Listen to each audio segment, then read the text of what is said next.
Okay, so picture this. You're shopping online in Europe, and at checkout, there's a new button. It doesn't say pay by card, it says pay by bank. Looks totally normal, right? Like no big deal. But here's the wild part, that tiny little button is actually shaking up one of the biggest money systems in the world. And honestly, it's moving way faster than even the experts thought it would. So let me break down what's really going on here because this story is actually kind of insane. So, in the Netherlands, a payment system called Ideal handles 72% of all online shopping payments. Visa and Mastercard, they're basically fighting over the leftovers. In Sweden, 85% of adults use something called Swish to pay for stuff. Over in Spain, a system called Bazoom gets 3.4 million transactions every single day and has over 30 million people using it. These aren't little side apps that nobody uses. These are systems that send money straight from one person's bank account to another person's bank account. No card company sitting in the middle, no extra fees going to some big network, no American company involved at all. The fancy name for it is A2A payments, which stands for account to account. But the real way to say it, it's basically countries taking control of their own money systems, just wrapped up in something that feels like a convenient app. And here's how big this thing already is. A2A payments made up 17% of Europe's online shopping money in 2024, and they're growing 30% every year. Europe alone is expected to move over 850 billion euros through these systems by 2026. And around the whole world, these kinds of payments are expected to jump from 60 billion in 2024 all the way to 186 billion by 2029. That's a 209% jump. You could call it a payment revolution if you want to be nice about it, or you could call it a very organized takedown of American financial dominance. Both of those things are honestly true at the same time. Now, let's talk about how this whole thing actually works, because this is the part where it gets really clever. There's something called SEPA, the Single Euro Payments Area, and it's been around since 2008. For a long time, it was just boring background stuff that made sending euros across countries a little cheaper and easier. Then in 2017, SEPA Instant came along, and suddenly you could send money in under 10 seconds any time of day, any day of the year. Still felt like small news back then. But then came 2024 and 2025, and that's when things got serious. The EU made SEPA Instant mandatory. Like, not optional anymore. Since January 2025, every bank in the Eurozone and even many banks outside the EU but still in Europe must be able to receive instant transfers. Since October 2025, they have to be able to send them too. And by 2026, SEPA Instant is the standard for everybody, no exceptions. And that one rule change built something huge, a real-time payment system that completely skips over card networks. When someone in Amsterdam pays a shop in Berlin through A2A, the money moves bank to bank in seconds. No stopping at Visa, no fees going to Mastercard, no American payment processor anywhere in the chain. If you've ever studied how big systems work, this immediately jumps out at you. Europe just quietly built a whole parallel financial system where American card networks are completely optional. And here's where it gets even more calculated. The EU didn't just build the roads, they made the money stuff impossible to ignore for shop owners. In America, merchants pay around 1.76% in interchange fees on average. For online purchases, that can go up to 2.113%. But in Europe, the EU already capped those fees back in 2015, 0.2% for debit cards and 0.3% for credit cards. But A2A payments cost merchants 30 to 70% less than even those capped card fees. Here's a simple example. On a $100 purchase, a merchant might pay $150 to $2 in card fees. With A2A through SEPA Instant, that same transaction might cost them maybe 50 cents, sometimes even less. So shops are doing everything they can to get customers to hit pay by bank instead of using a card. Discounts, loyalty points, faster checkouts, all of it pointing toward bank payments. And the wild thing is, it feels exactly the same to the customer. You just tap to confirm in your banking app. But behind the scenes, the money is running through European systems, and American networks don't see a single cent of it. Now, let's talk about what's been changing specifically in 2026, because this is where things went from growing to consolidating fast. For a long time, Europe's big weakness was that every country had its own system. The Netherlands had Ideal, Sweden had Swish, Spain had Bizum, Belgium had Payconic and Bancontact, France had Paylib.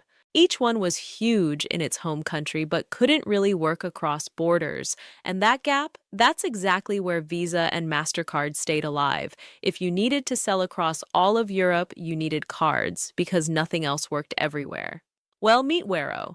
Launched in July 2024 by a group called the European Payments Initiative, basically a team of 16 big European banks, Wero currently has 52 million users across Germany, France, and Belgium. It started out as a person to person app, then expanded into online shopping in late 2025. But the really smart move is that Wero isn't trying to kill off the national systems. Instead, it's basically absorbing them. Ideal started migrating into Wero in January 2026. Dutch shoppers are now seeing a co-branded Ideal Wero logo at checkout. By the end of 2027, the Ideal name disappears entirely and just becomes Wero.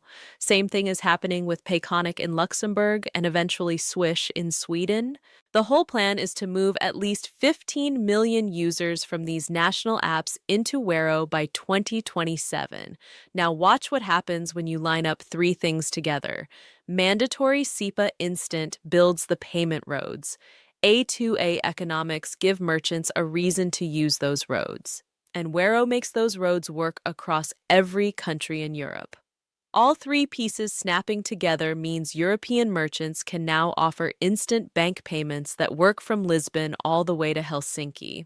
And American networks are not part of that picture at all. You could call it cutting out the middleman. More accurately, it's the very deliberate removal of the American middleman.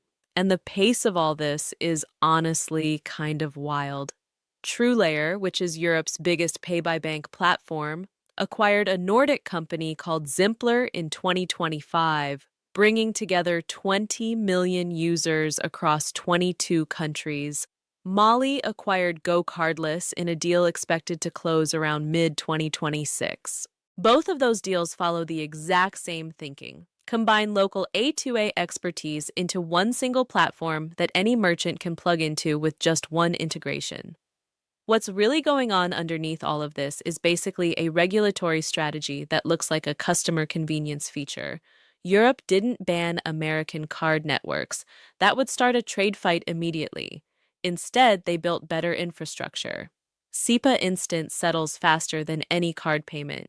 They made it mandatory for every bank to use. They kept card fees capped so there's no profit in them. And then they just let the math do the rest for merchants. Visa and Mastercard literally cannot compete on price when their fees are 3 to 7 times higher.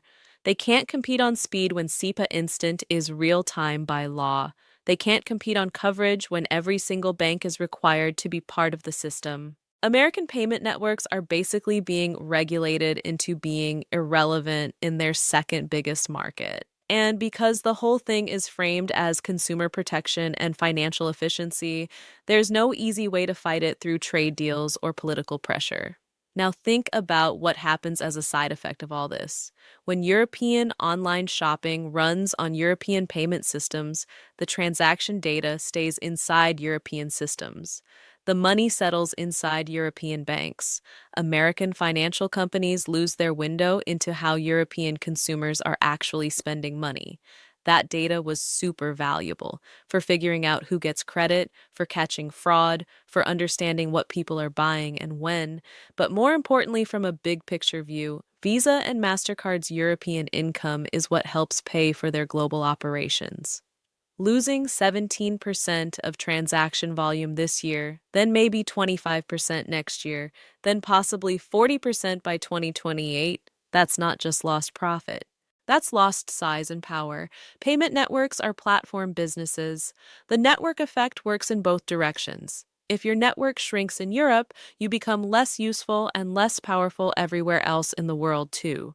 And meanwhile, Wero is already making plans way beyond just basic payments. They're talking buy now, pay later, loyalty programs, recurring payments, subscriptions, basically all the extra stuff card networks use to keep merchants locked in, except this version keeps all of that infrastructure European. Here's where this whole thing seems to be heading. By 2027, A2A payments will probably make up 30 to 35% of all European online shopping transactions. That is a massive share. Wero will likely have absorbed most of the national systems and be operating in 15 or more countries. Card payments will still be around, but mostly as the old school option for older customers or very specific situations. The real turning point comes when merchants start designing their checkout pages with bank payment as the default, where Pay by Bank is the big obvious button and cards are hidden way down under More Options. That's when the cycle really locks in. Fewer customers use cards, so merchants care less about cards, so even fewer customers bother with cards. This exact same thing already happened with checks in Europe. Nobody banned checks. Bank transfers just got so much better and easier that checks became something only your grandparents remembered. Same exact playbook is playing out now, just with much, much higher stakes. For Visa and Mastercard, the European market isn't just shrinking, it's turning into a place where the rules are basically designed against them. They can't raise fees to make up for losing customers because fees are capped by law. They can't get faster because SEPA Instant is already as fast as it gets. They can't cut costs to match A2A because they're for-profit companies competing against bank-owned systems that don't need to make big margins. The only real question left is how American payment networks respond on a global level. Do they try to match prices and wreck their own profit margins? Do they focus harder on countries where the rules are looser? Do they try to buy into A2A platforms and just become background infrastructure instead of the main network? That's going to be something really interesting to watch play out. What they absolutely cannot do, though, is turn back what's already happened in Europe. The infrastructure is locked in by law, the economic math is overwhelming, and the consolidation is moving fast. When you lose control of the payment pipes in a market with 450 million consumers, you're not just losing transaction fees, you're losing the financial plumbing that keeps the dollar sitting at the top of the global money system. And that has ripple effects way beyond what shows up in any quarterly earnings report.